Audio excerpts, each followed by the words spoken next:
larger trial.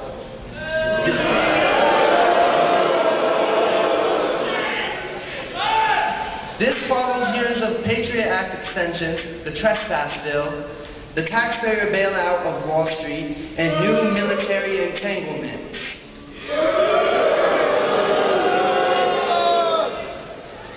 News of government activity at this stature and the people's silence is similar to an alarm clock that goes off and is constantly put on snooze.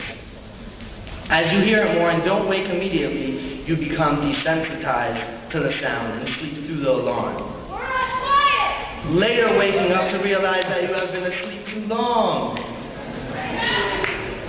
So ladies and gentlemen, it is time that the people wake up. No more hitting snooze. It is time that we stand up and bring real change to the Oval Office.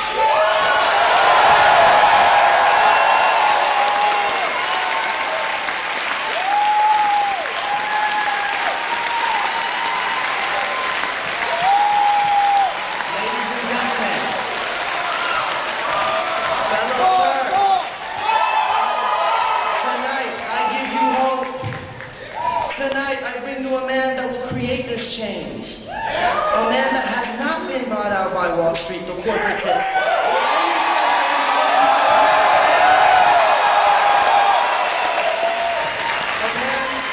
A man who has predicted the financial crisis of 2008 and has a real plan to balance the budget and cut $1 trillion.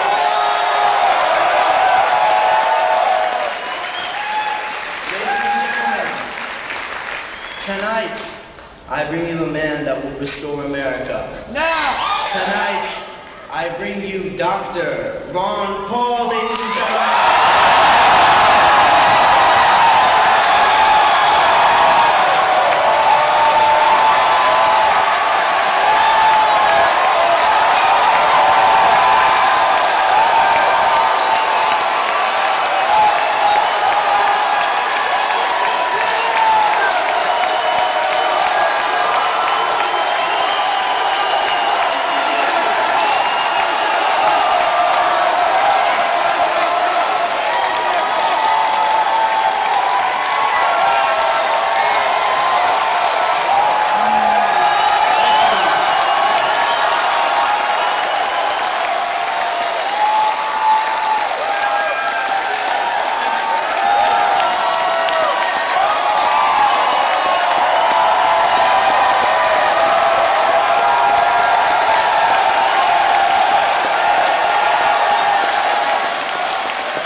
Sounds to me like freedom is popular in Maryland.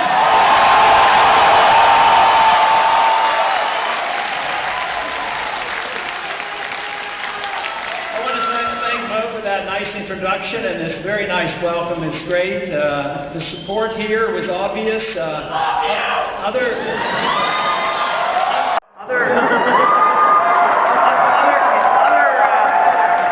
campuses compete and they try to get names, but your campus got a very large, if not the largest number of signatures.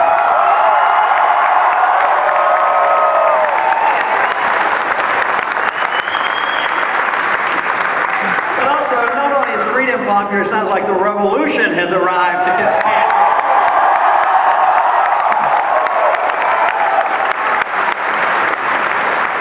Changes coming out of necessity. The changes were available to this country for a long time. We did have one revolution a long time ago. I think they forgot about it quite frequently. When, as a matter of fact, it happened today. I was over at the office on the Hill, and some young people came in, as they do. And there were 6 of them. I handed each out a copy of the Constitution. I signed it, and I said, "At least I know you're going to read it. You might as well read it. Nobody reads it over here on the Hill."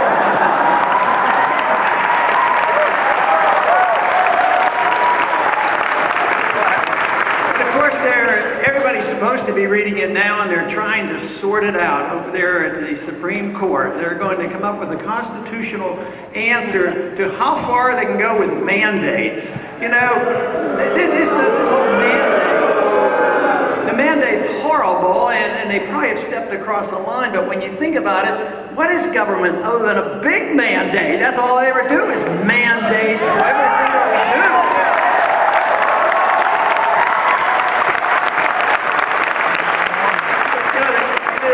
In the healthcare, they've gone a little bit too far, and the people finally got annoyed and found that all it was going to do is increase expenses and decrease the quality of care. But the big thing to talk about is what can you do under the Interstate Commerce Clause? And according to the last 100 years, both Republicans and Democrats have said you can do anything you want under the Interstate Commerce Clause. But that is not what the Interstate Commerce Clause says. It was written mainly to facilitate trade between the states, make sure you had free trade zone. So if anything, what they should be talking about right now in the Supreme Court and in Congress is why can't we use the Interstate? We say, well, this is what we want you to do. And if you do it, we'll prop up your dictator and we'll send you a lot of money. But if you don't do what we do, we're going to kill you and bomb you. Now, why shouldn't we have a third option? Why shouldn't we say, why don't we just mind our own business?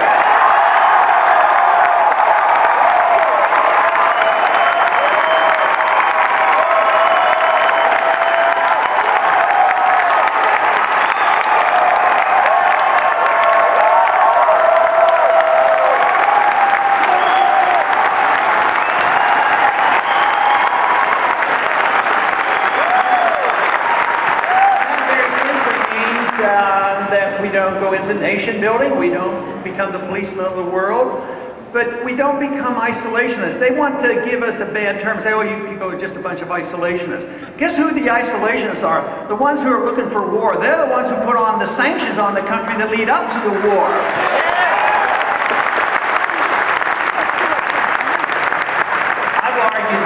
That at the height of the Cold War, I was drafted in 1962 during the missile crisis in Cuba. And that was a tough period of time. Missiles in Cuba, missiles pointing at each other, 30,000 the Soviets had. But what did they do? They actually, Kennedy actually talked to Khrushchev and say, hey, maybe we ought to back down. Neither one of us needs a nuclear exchange. So they backed down, but they talked to each other. We refused to even talk to the Iranians. Possibly we could work something out, but this whole idea that we have to bomb and declare war and go to war against the Iranians doesn't make any sense at all, and it jeopardizes.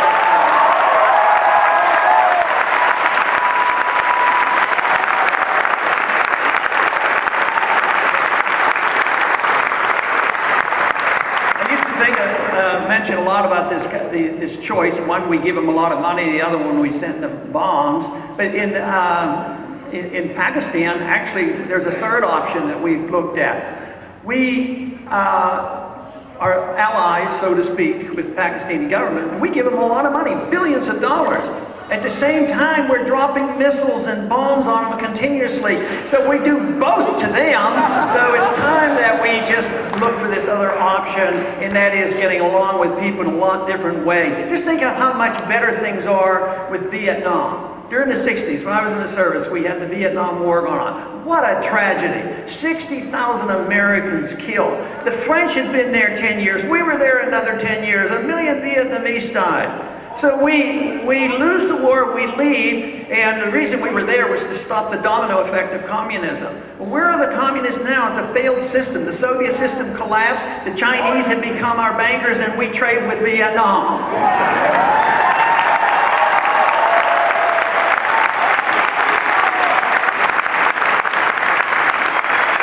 So as far as I'm concerned, this is pretty good evidence that a lot more can be achieved in peace than in war.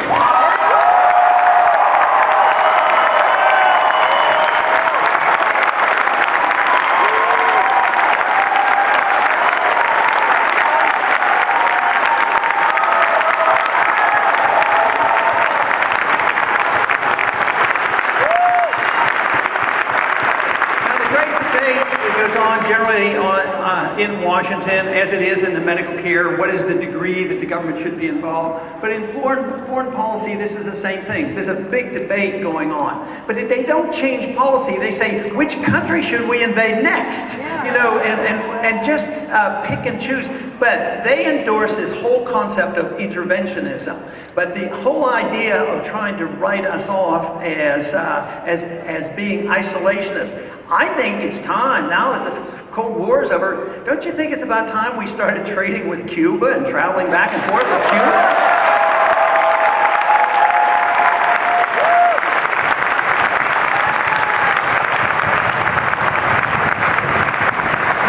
In the past 10 years, there was $4 trillion of additional debt because of the wars that were going on.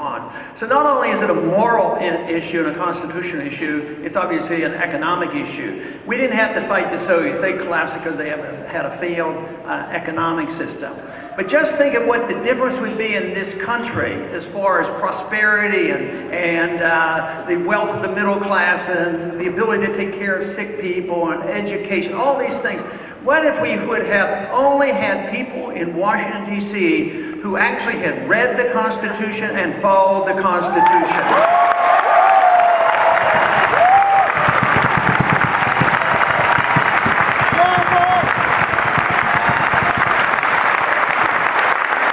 You know, Article 1, Section 8 is not too difficult to read and understand, and it's very precise on how we go to war and who makes the decision. You go to war when it's declared. You don't go to war at the whims of a president or an administration.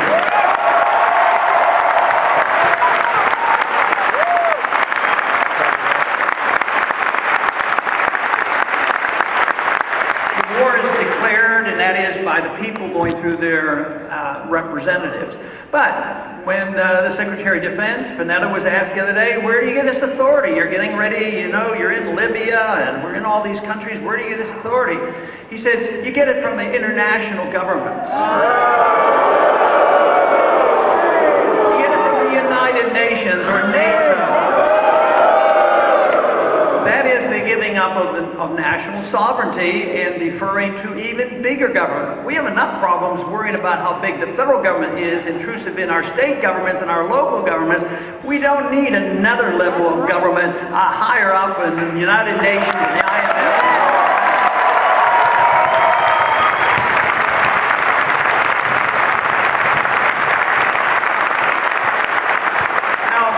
One of my meager proposals for the budget in the first year is to cut $1 trillion. You know that. And that makes a lot of people nervous, and they said, oh yes, but what if all these troops come home? Won't that increase the unemployment? And cutting this money, I said, no, if you cut $1 trillion out of the budget and you bring your troops home, guess what? That money gets spent here at home. It doesn't get spent overseas.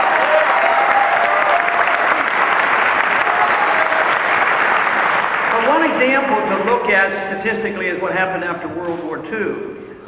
There were 10 million in the military, and they wanted out of the war. It was over and done with. When the war was declared, it was won, and it was expected that the men and women would come home and get out of the service. And they hit 10 million. And the Keynesian economists were wringing their hands, and they said, oh, this will be terrible. They'll all be unemployment. We have to have jobs programs and all this.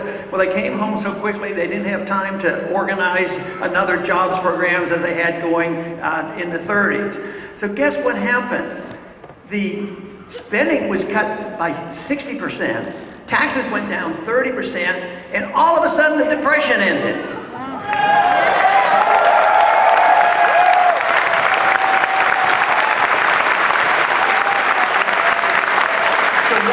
One of the myths that we have heard for so long, and we still hear it at times, is that if you have a recession and you foolishly turn it into a depression that we seem to be working on right now, that the ultimate way you get out of depressions is you have a war.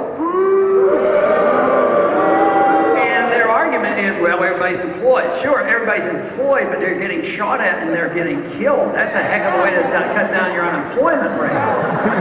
What you need to have full employment is to get the government off our backs and out of our walls and out of our lives and let them work.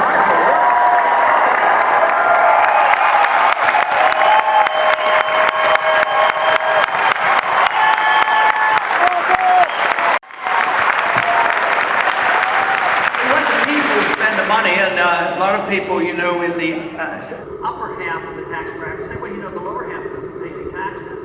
And I said, well, and they're complaining. They said, everybody should have to pay taxes. I said, when they tell me that the lower half doesn't pay taxes, I said, we're halfway there.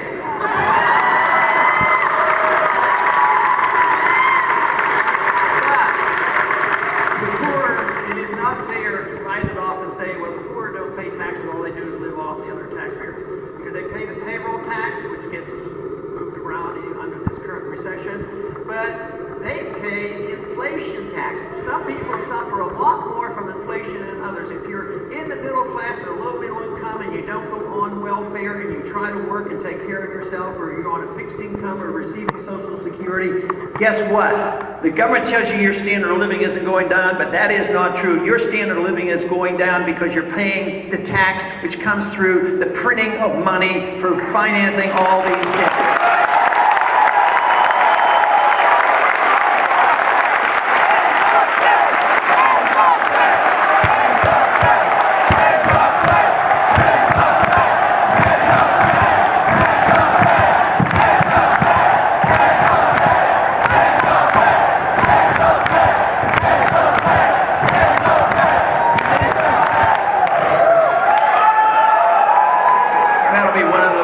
On my agenda.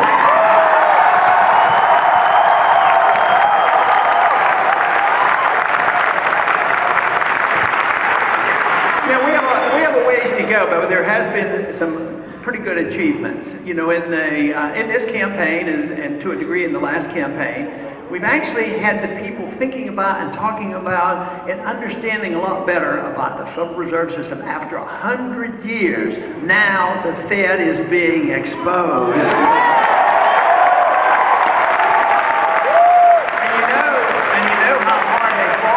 you know how hard they fought against the audit. But the audit actually got passed in the House of Representatives. It didn't get passed in the Senate, but we got a partial audit. There's been lawsuits.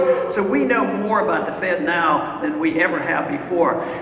To some degrees, I was actually shocked when I found out. I believe I know a little bit about the Fed, but when I found out the degree that they were involved, they issued $15 trillion worth of credit in bailing out big banks. Half of them went to European banks. That'd have been much better, you know, if they were looking to get a GDP growth, they'd have been better off just passing out checks to the people and not bailing out the banks.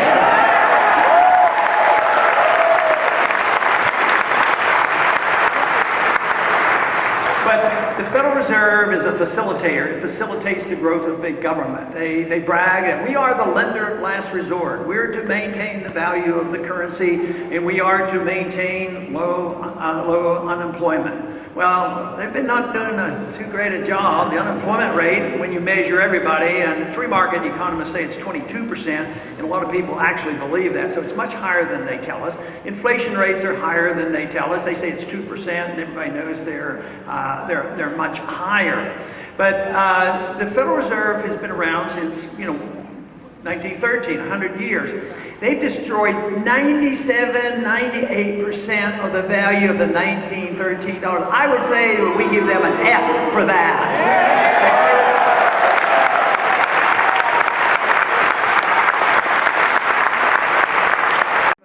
First, in a moral sense, it's immoral to counterfeit money, and they're the big counterfeiters. And you and I, Bastiat in the law makes a very good point. If you and I can't do it, the government should never be allowed to do it either.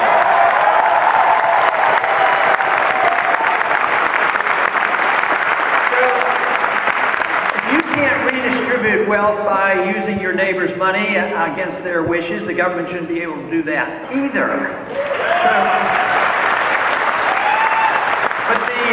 But the Federal Reserve actually does duplicate monetary units and does not increase wealth. It increases some people's wealth, but if you had all things even except the increase in the supply of money and credit, the inflation of the monetary system, with the destruction of the value of the money, there is a transfer of wealth. Basically, it's from the middle class to the wealthy.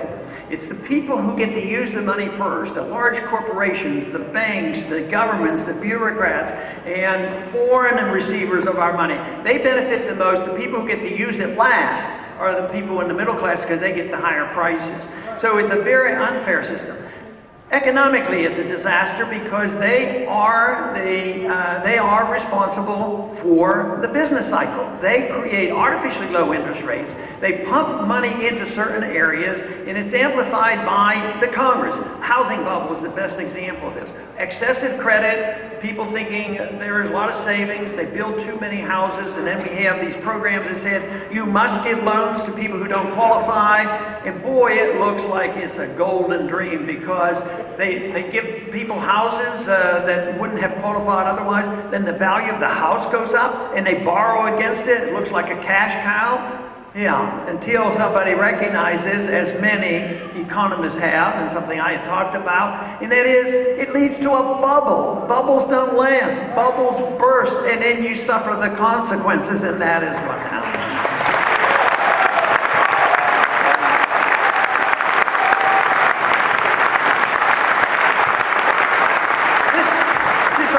Also demonstrates the fallacy of the entitlement system. Entitlements, I would say, for the most part, are motivated by well-meaning people. People need help. We have to do that. They do need a house, so we're going to help them get a house. And so it's well-motivated. But who made a lot of money when the bubble was being, blown up? It was the people who were the mortgage people, Fannie Mae and Freddie Mac, making bundles. Then they get into the speculative derivatives business. They make billions of dollars, and everybody's cashing in on it. But then when the predictable bubble burst, guess what? Who got the bailout? The people we were claiming we were helping, give poor people houses, well, they were the first ones to lose their job, and they lost their house. And who got the bailout? The people who've been making the money all along. And it's all orchestrated through the Federal Reserve System because they serve special interests. That's why we have to take a quick look at it.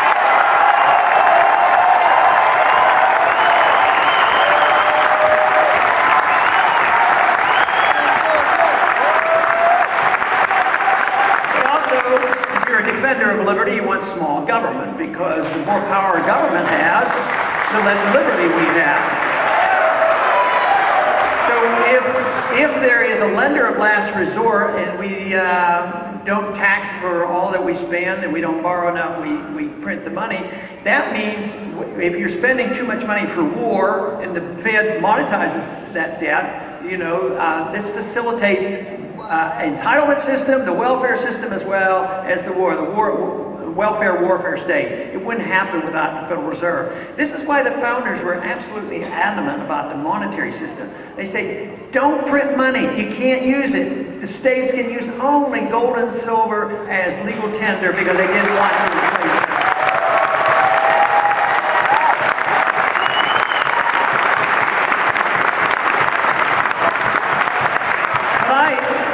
I believe our goal should be, in all political action, all our personal lives as well, that our goal should be to enhance liberty. That should be what we're all about.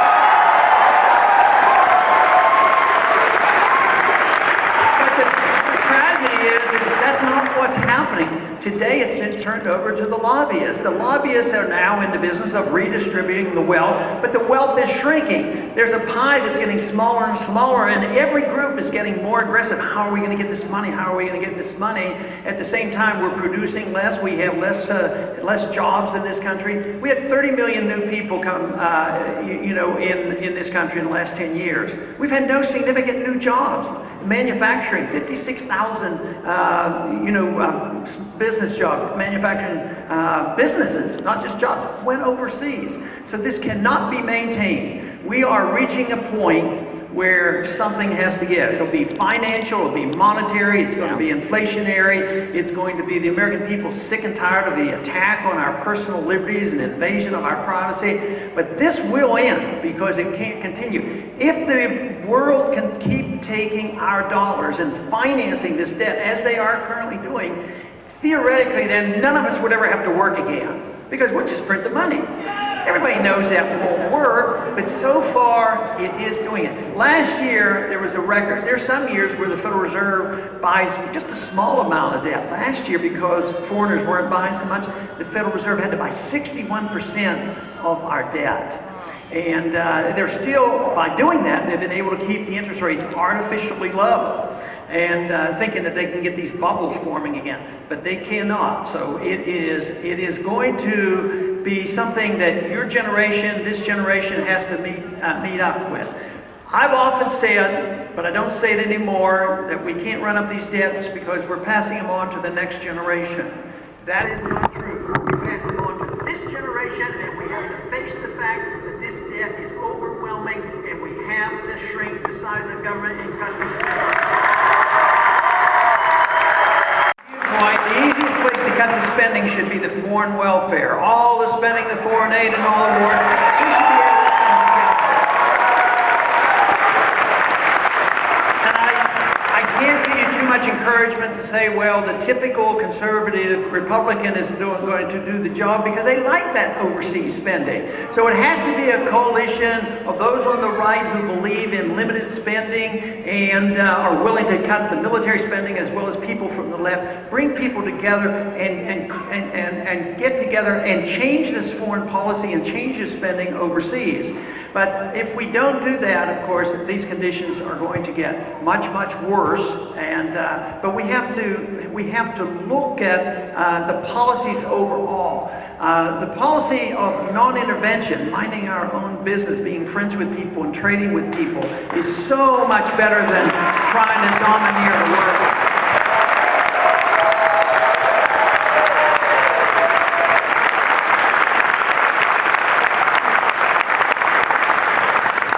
Coming together should not be that difficult when you think about what freedom is all about. I am so convinced that this is the right track to take, is that freedom should bring us together.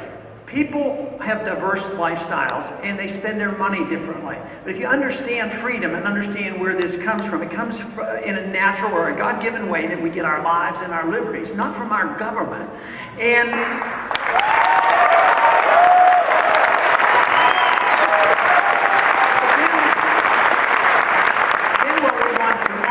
respect is the individual.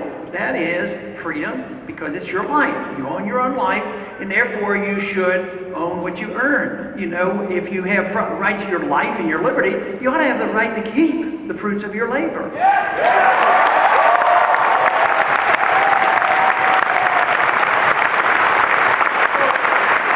What has happened approximately 100 years ago, this idea of liberty wasn't unified. It was sort of chopped into pieces. Some people, to a degree, defended economic liberty, but others said, oh no, economic liberty doesn't work. There's always going to be poverty, and we have to redistribute wealth. We have to regulate. We have to manipulate the monetary system. We have to plan the economy and all these things, and the evidence is in now that that doesn't work. So they don't like economic liberty. But then there's another group that say, well, we like economic liberty, but you know, people, if you have the choice of doing anything you want with your own life, you might do some things that I don't like. Well, guess what? If you want to live, as I do, and I'm sure you do, live in a free society, one thing you have to accept is tolerance on how other people spend their money and run their own lives.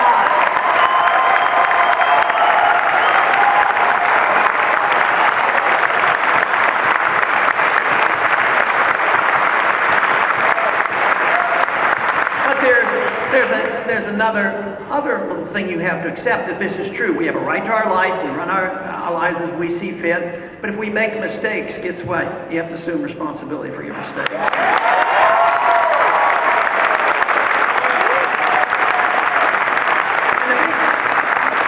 main reason why it doesn't work to turn these responsibilities over to the government is the government are politicians and bureaucrats. Now, the first thing is they don't know what's best for you. They think they do, but they don't know what's best for you. Equivalent to having a state religion. Religion is pretty important. For most people in this country, religion is important, and our spiritual life is important. But we never for a minute assume that, oh, government, you know, they know what's best for us, so they should tell us what we should do with our spiritual life and our religious values. We don't accept that.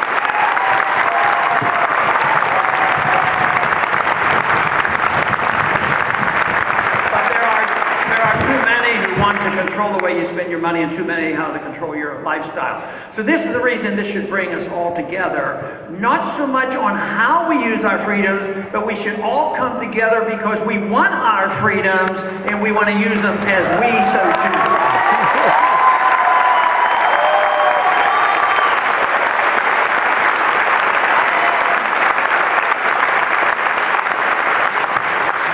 Government obviously represents intrusion into our personal lives, and that is something that is becoming a very, very serious crisis in this country today. When you look at what's happening, it's been bad, it's been gradual over the many years because the financial privacy has been invaded a long time ago. Essentially, you don't have much privacy left, if any at all. And but you know, if you get to the point where you feel like, well, what can we do about it? Well, think about what we all have done, because I'm sure many of you participated in Stop Online Privacy Act. That got stopped.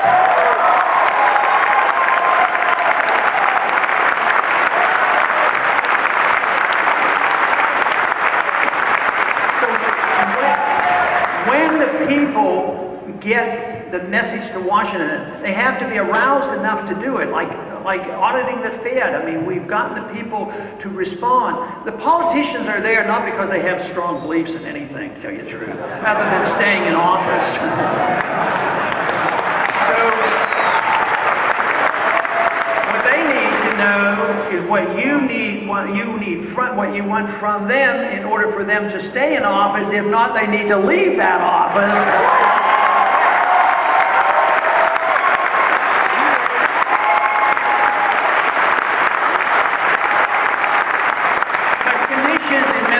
Have deteriorated since 9/11. 9/11 was a horrible, horrible day. I do believe that it was wrongly assessed and that there's poor understanding exactly why that came about, because the official explanation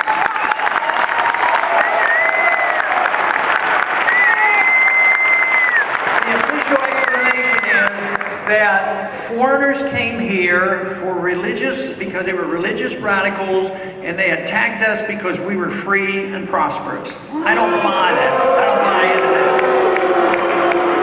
But since 9/11, it was used as an opportunity. Matter of fact, before 9/11, it was written by many neoconservatives that when the opportunity presents itself, you never let an opportunity pass to promote what they believe in. Believe me, what they did, what was the first thing they did? The media afterwards, it was invading a country that had nothing to do with it, invading Iraq.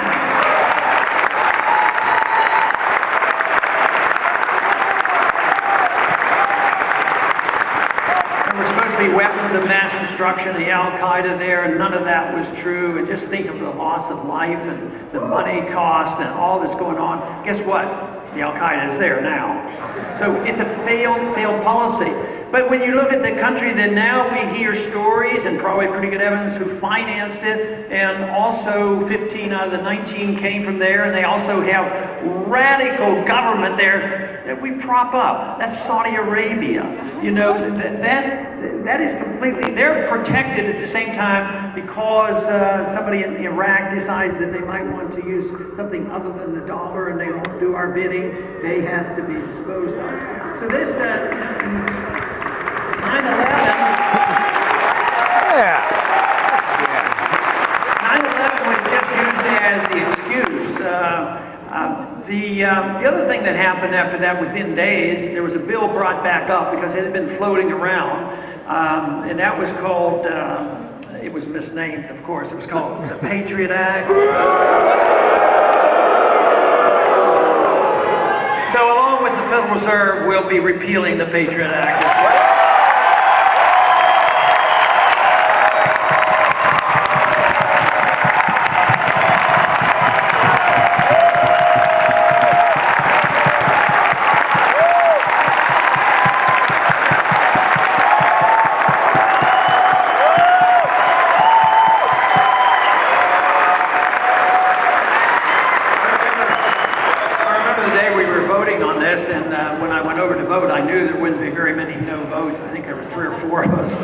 I was sitting next to another member And he was, voting for it. And I said, why are you voting for this? You haven't had a chance to read it. You don't even know what's in it. And I said, there's going to be a lot of bad stuff. He said, I know. He says, but it's called the Patriot Act. He says, how am I going to go home and explain it to my people that after 9/11, I didn't vote for the Patriot Act? I said, well, that's your job. Go home and explain it to them.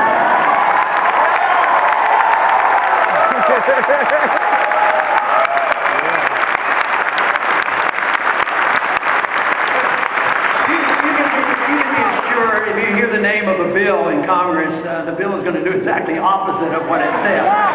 Now, just think of the advantage we would have had if they'd have put the name on the bill and said and call it repeal the Fourth Amendment Act. Maybe there were a few that might not have voted for it.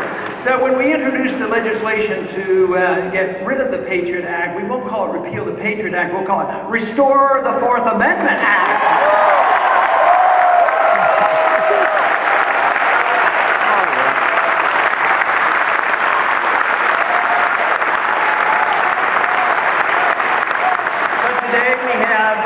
The National Defense Authorization Act, we have the military now able to arrest American citizens. I mean, it goes on and on. So, and who gets to write the search warrants? The people who are marching into our houses, the FBI and the CIA and the military will be writing their own search warrants. I think the founders of this country got pretty annoyed with that when the British Army did it.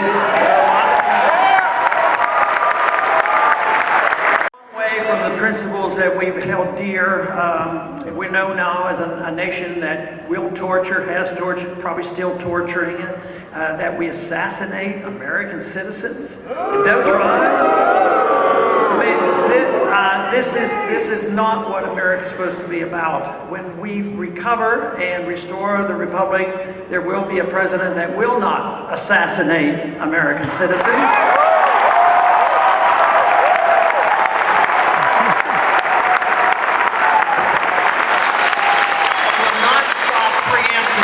Will not go to war without a declaration. In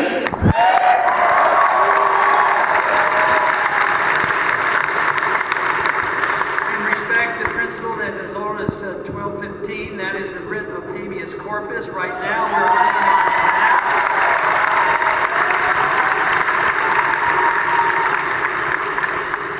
Personal liberty in a very important way hits us every day. I mean, today, if you want to go out and buy a light bulb, want to pick your light bulb, you don't have a choice. There's a mandate we ought to talk about as well, But it's endless on what we can do and can't do. They spend a lot of time deciding who has to pay for birth control pills. And whether they can put a mandate on insurance company, you will pay for birth control pills. No, you won't pay for it. I mean, we're getting way off on tangents on what we should be really talking about.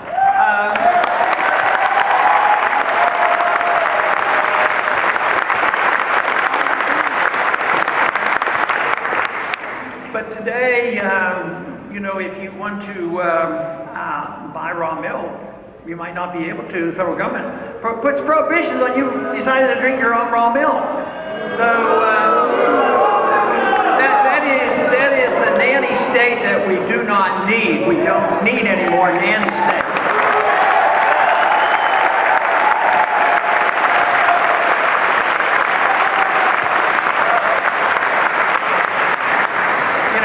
About the Interstate Commerce Clause, how it's being abused with medical care. But the abuse has been around for so long. Just think as early as 1942, that was when the courts ruled that it would be perfectly all right to prohibit you, if you lived on a farm, to raise wheat to make your own bread. And if you did, you could be fined a lot of money, and if you didn't pay the fine, you'd go to prison for raising wheat on your own farm. So this is the kind of thing. It's been incremental. The incrementalism is what we have failed to recognize. But I think the increments have been so great, and they've been expanding so rapidly, and the economy is weak. A lot of people are waking up, and I think the younger generation is certainly waking up.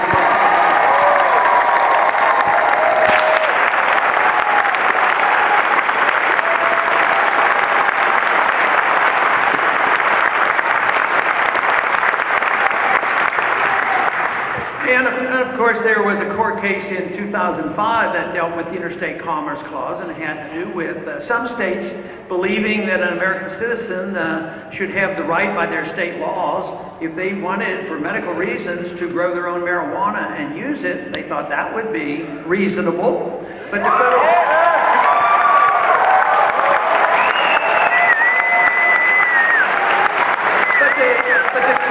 The courts came down and said, no, that is not reasonable. Interstate commerce prohibits you from doing this, and we have the right to regulate this. And,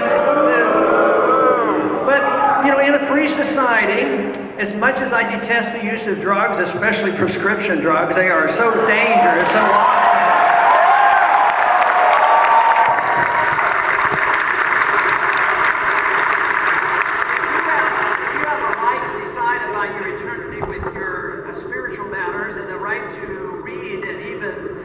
Sinister plots like communism and socialism, I think you ought to have a right to put into your own body whatever you want.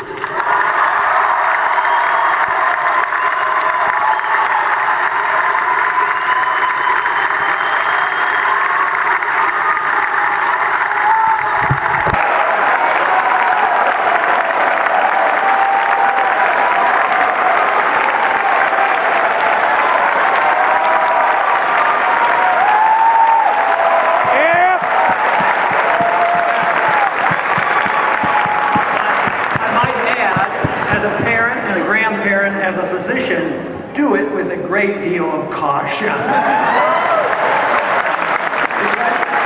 a free society, you have to take care of yourself. This notion that the government can protect us against ourselves is the principle that has to be challenged, because they can't do it, because they don't know how. They don't have the right to do it.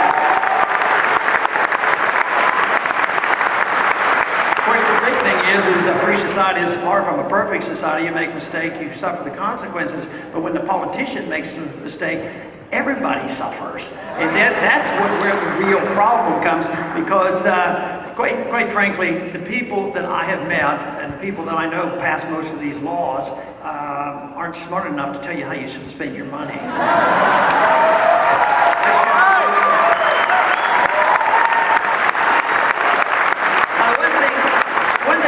Suggested to try to get their attention and get the attention of the American people about this mess and all this spending, because, you know, first we tax and then we borrow and then we print the money. If people are determined that they want to move along into the welfare state and the warfare state, it'd be nice if they would follow the Constitution. But since they don't, one other way we could get their attention is repeal the withholding tax. No withholding tax at all.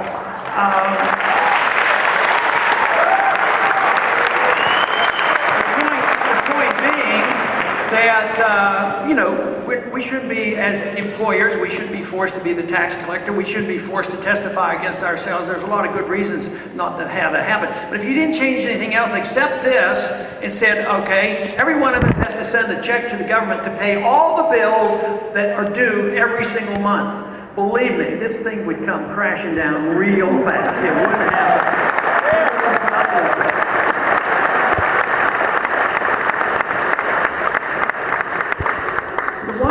Is that we live in a great country. We live in the richest and the freest country and the largest, most prosperous middle class. The bad news is that if we don't do something about it, it's going to say goodbye, you know. But the good news also is that the revolutionary spirit, the spirit of liberty, is alive and well, and it's growing exponentially. When you talk in these terms, and frequently they'll accuse me of saying, oh, you just want to go back to the dark ages. You want to go back to the gold standard, you know, commodity money, honest money. Why would you ever want to do that? Back to the old days of the Constitution. But guess what? Those who oppose us want us to go back to the old days of tyranny. Tyranny is a lot older than freedom.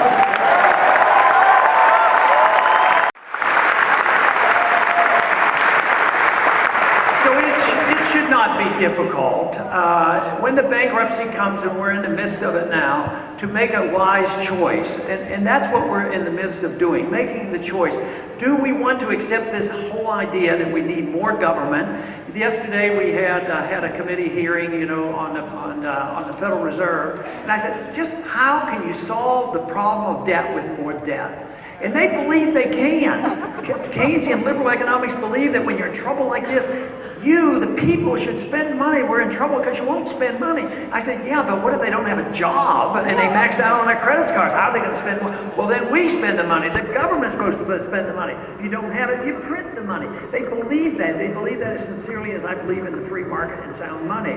They believe it, but it's not working. And that's the failure is right on their doorstep. That is why our option of resuming our efforts to promote liberty is so important. We never had a perfect society, far from it. We never had a perfect gold standard. But what we ought to do is go and pick up the pieces. And it's going to take back about 100 years to pick up the pieces, because there's been things eroding for a long time, whether it's the foreign policy of intervention, the destruction of our currency, the income tax, the welfare state. But we need to go back and pick up what we were given. You know, if we got into so much trouble by having so many people totally ignoring the Constitution, if we didn't do anything else except make the people who represent us at least read the Constitution and force them to obey the Constitution.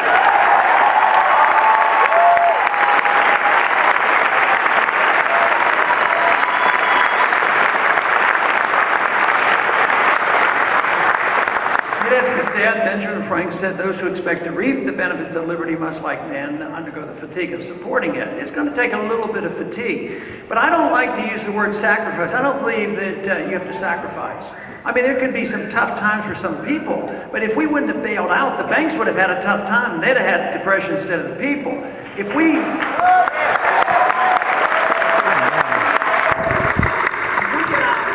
the government to get out of our way and off our backs and out of our wallets and out of our personal lives, why should we call that a sacrifice? We should say, wow, we can work hard and keep what we earn. This would be an immediate effort to, bring back growth again. So it should be a wonderful time and not do something worse. Like I mentioned World War II, it wasn't the disaster that they thought. The freed up the economy finally got the government out of the business of trying to get out of the Depression. They just came back and the Depression ended. So freedom is in many ways miraculous on what it does. But today, because like I mentioned, freedom should bring us all together. One thing that we did wrong in this country is, and to some degree it still exists, that some people are mistreated because they belong to a group. And I can understand that. Certainly in the drug laws, there are people who are mistreated under the drug laws because they're punished.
come cannot be stopped. And this idea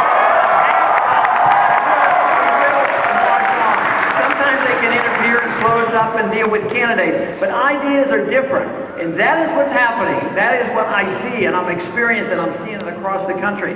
So be encouraged and have fun doing this, because to be despondent is being negative about freedom, and freedom is popular. Get out there and spread the message. It's in our own